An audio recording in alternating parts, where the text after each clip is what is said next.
Bismillah, statement Al-Quran syifa sebagai obat. Apa itu syifa? Itu dulu. Ya, apa itu syifa? Saya ingin selalu bergerak dengan pemahaman yang jelas. Ada apa namanya? Ontologi, epistemologi, dan aksiologi. Kita arahkan ke dasarnya dulu, ontologinya. Quran surah ke-17 Al-Isra. Ya, di ayat yang ke-82. Allah memberikan statement tentang syifa di situ. Ya, paling kiri agak ke tengah sedikit. Wa nunazzilu minal Qur'ani ma huwa syifaa'un wa rahmatun lil mu'minin wa la yazidudz zalimina illa khasara. Wa nunazzilu minal Qur'an, dan kami turunkan dari ayat-ayat Quran itu, minnya tab'id, menunjuk pada sebagian. Jadi nanti ayat Quran itu punya banyak keutamaan. Setiap ayatnya itu keutamaan pedomannya ke A, keistimewaannya bisa A, nanti yang lain bisa B, bisa C. Ada terkait dengan penyakit, ada terkait dengan kesuksesan, ada terkait dengan karir, dengan macam-macam. Ya, itu bimbingan yang kompleks dan sangat luas. Nah, ada sebagian ayat Quran itu yang ayatnya memberi petunjuk langsung berfungsi sebagai syifa. Ya. Wa rahmatul lil mu'minin, ada ayat lain berfungsi sebagai rahmat. Tapi ingat, lil mu'minin, bagi orang-orang yang yakin, tanpa ragu. Jadi kalau kita ingin berinteraksi dengan Al-Quran, kaidah pertamanya jangan pernah ragu. Ya, Quran surah kedua ayat 2. Dzalikal kitabu la raiba fi.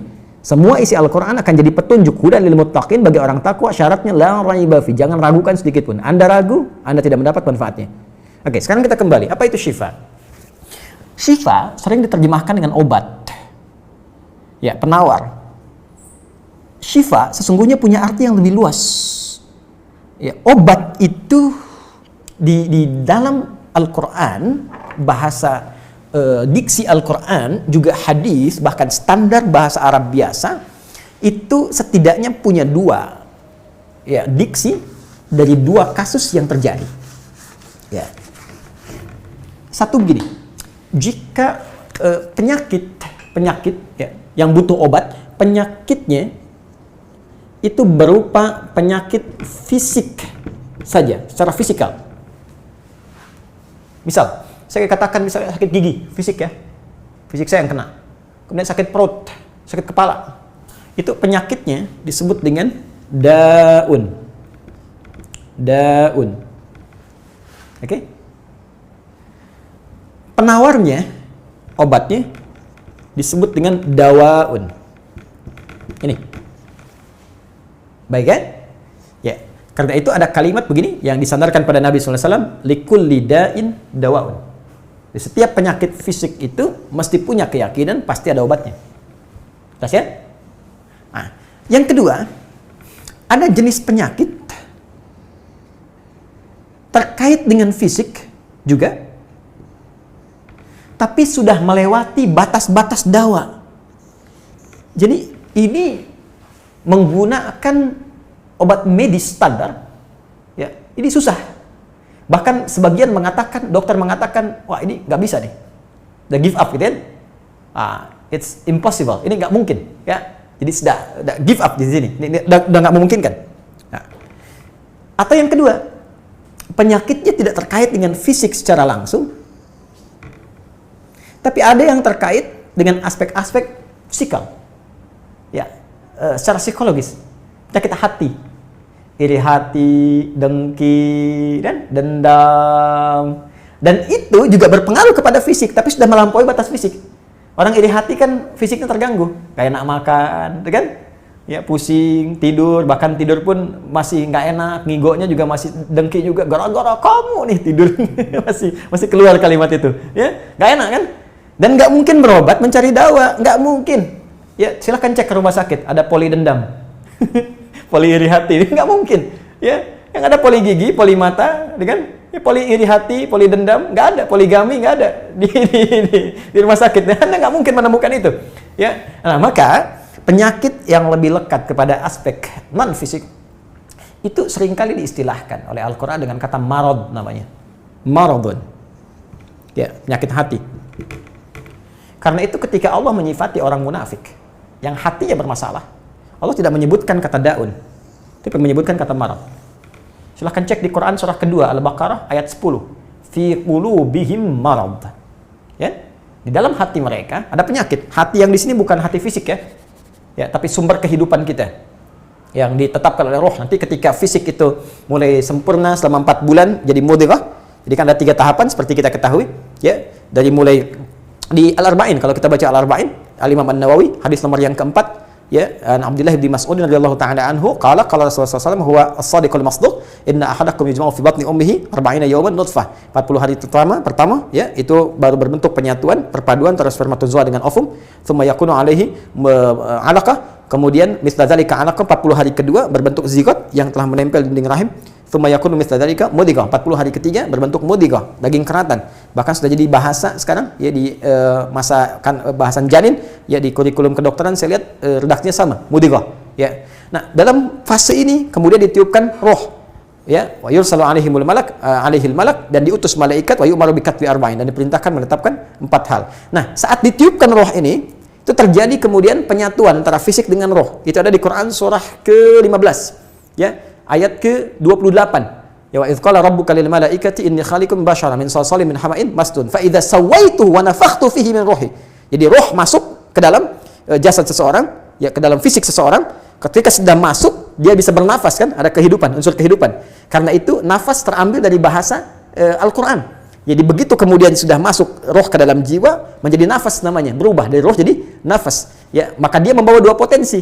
Ya, ada fujur, ada takwa. Di Quran surah 91 ayat 7 sampai 10. Wa nafsi wa ma sawwaha fa alhamaha fujuraha wa taqwaha. Jelas ya? Maka wa nafsi wa ma sawwaha, jika roh sudah masuk ke dalam jiwa jadi nafas, dan disitulah manusia bisa bernafas. Tapi jangan lupa dia membawa 2 potensi. Ada potensi kebaikan, takwa, ada katalis kebaikan. Saya tidak mengatakan yang buruk. Itu katalisnya. Jadi lawannya langsung.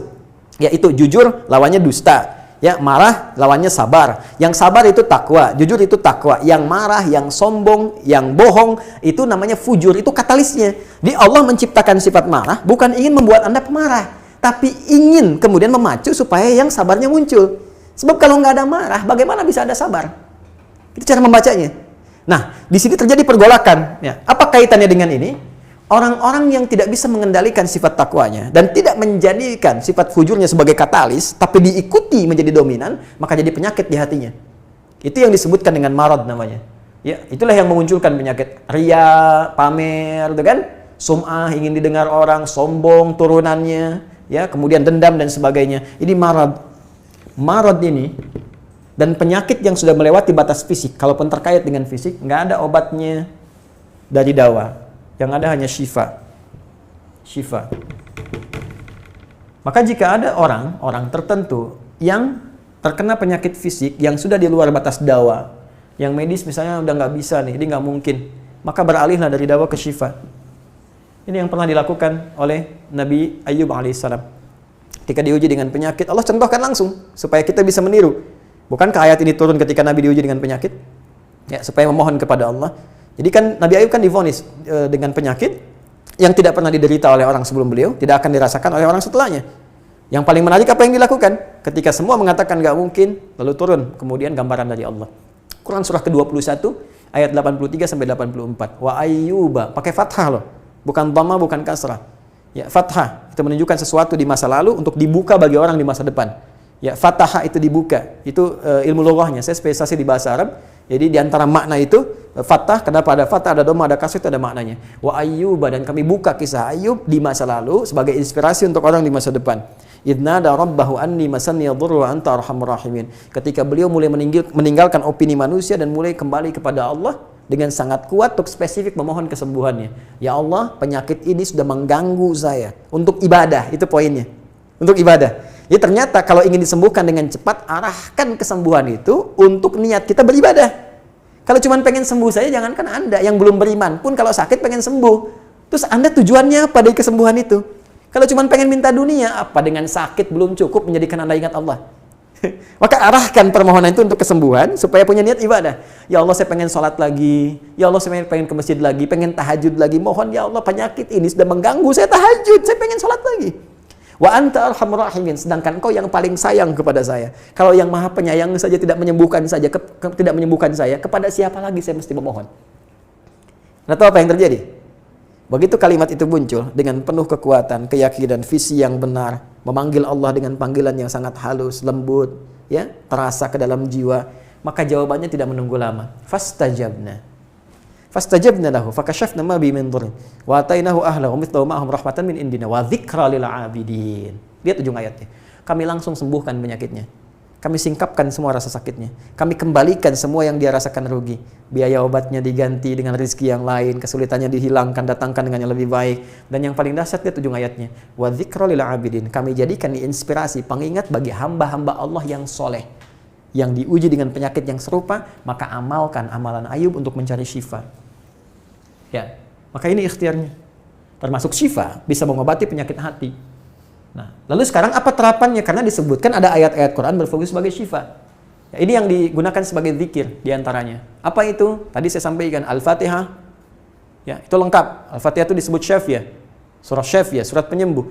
Silahkan Anda buka semua kitab tafsir. Di antara fadilah surah Al-Fatihah, kisah pertamanya adalah kisah seorang kepala suku di Arab yang digigit kalajengking. Bayangkan, kalajengking Arab pada saat itu. Ya, dan sudah kena racun dan sulit, orang semua sudah give up, ini nggak mungkin. Ya, apa yang terjadi? Ditemukan sahabat Nabi, secara singkat diketahui, ditanya ada yang bisa menyembuhkan, mereka berkata Allah yang menyembuhkan, tapi kami bisa berikhtiar. Dipanggil mereka, dibacakan Al-Fatihah sekali bacaan, tanpa diulang-ulang, tanpa pakai alat-alat tertentu, tiba-tiba syufia disembuhkan sampai diberikan hadiah berupa beberapa kambing. Tapi mereka, mohon maaf izin, Ibu Rektor dan sebagainya, mereka khawatir jadi gratifikasi. Dibawalah kambing itu kepada Nabi, disampaikan, boleh nggak makan dari sini? Jawab Nabinya apa? Dari mana kalian tahu kalau surat itu bisa berfungsi menyembuhkan? Al-Fatihah. Tapi gimana cara baca Al-Fatihahnya? Karena dulu orang sekali baca sembuh, sekarang orang 1000 kali malah nambah penyakit. Apa yang salah? Nah, berarti nanti ada terapan lagi ilmu yang lain, kan? Nanti ada surah ke-26, Asy-Syu'ara ayat 80 itu zikirnya Nabi Ibrahim.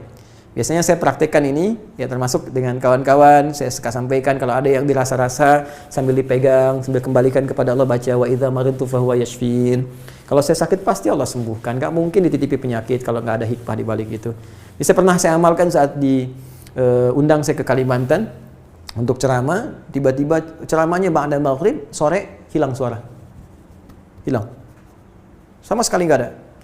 Ya begitu sholat, ya kita sama amalkan tadi dengan penuh keyakinan, minta ikhtiar juga pakai fresh care gini, tapi kita minta ya Allah, ya wa idza maridtu fahuwa yashfin, kalau saya sakit pasti Allah sembuhkan. Nggak mungkin ditugaskan kalau Allah nggak berikan perangkatnya, pasti diberikan. Nah, tahu apa yang terjadi? Begitu ngimamin maghrib, suara keluar, serak-serak basah. Begitu tausiah, keluar sempurna. Ba'da isya nyambung, keluar sempurna. Habis ceramah, hilang lagi suara. Hilang lagi suaranya, supaya disuruh istirahat, gak banyak nanya orang gitu kan. Tapi itu menarik. Dan puncaknya tadi, Quran surah ke-21 ayat 83 sampai dengan 84. Tergantung kasusnya. Kalau di kasusnya misalnya kasus mohon maaf ya terkait dengan kehamilan, nanti ada lagi yang lain ayat-ayatnya ya. Misal di Quran surah ketiga ayat 38 sampai 39, nanti di Quran surah ke-19 menjelang persalinan dari ayat ke-25 sampai dengan ayat ke-26, nanti di Quran pas kalau sudah berkembang janinnya, ada di Quran surah ke-7 misalnya ayat 189 dengan doanya dan turunan lainnya. Bahkan bisa diamati teman-teman yang di SPOG misalnya atau di kebidanan, ada nanti ayat-ayat spesifik Quran surah ke-22 ayat yang kelima, ya ada di Quran surah ke-23 Al-Mu'minunnya ya ayat 11 sampai 13 itu lengkap sekali. Kita bisa gali sampai ke situ. Itu yang kita maksudkan syifa. Jadi keluarkan ayat-ayatnya, tapi bukan sekedar dibaca, dalami isinya. Sehingga paham apa yang harus dilakukan. Karena di sini nanti ada konsep ikhtiar juga. Ikhtiarnya bagaimana, ya secara medisnya seperti apa, dan pertolongan kepada Allahnya bagaimana. Terakhir Nabi pernah datangi seseorang, dia minta disembuhkan. Ya Allah, ya Rasulullah, si fulan sakit, tolong sembuhkan. Kata Nabi, idzhab ila tabib, pergi ke dokter. Kata orang ini, Anda kan Nabi, tinggal berdoa disembuhkan. Jawab Nabi sangat elegan. Pertanyaan orang ini bagus, Anda Nabi, berdoa dikabulkan, pasti. Tapi jawab Nabi sungguh elegan. Kata Nabi, kesembuhan itu dititipkan di tangan para dokter. Jadi Nabi ingin memberikan satu isyarat, Anda tetap ikhtiar. Karena tidak selamanya Nabi akan hidup. Ya, karena itu dokter-dokter mesti belajar. Saya mendambakan dokter-dokter yang bisa belajar dari Quran juga. Saya mengharapkan nanti ada dokter mata yang hafal, ya. Misalnya ayat-ayat tentang doa, ayat tentang mata, ya, riset tentang ayat-ayat mata, hadis-hadisnya apa, sehingga Anda bisa menerapkan resep-resep yang indah. Ya, waduh, kenapa nih dok, mata saya nih nggak bisa dikontrol nih, sakit. Kenapa? Saya kalau ngelihat tetangga beli kulkas sakit, kan nggak bisa dikasih obat tuh ya. Anda bisa kasih resep Quran surat sekian, ayat sekian, sekian. Nah, itu yang banyak kejadian sekarang. Ya, orang matanya sehat tapi tidak bisa membedakan mana milik dia, mana milik orang lain. Demikian juga dengan yang lainnya. Itulah syifa. Wallahu ta'ala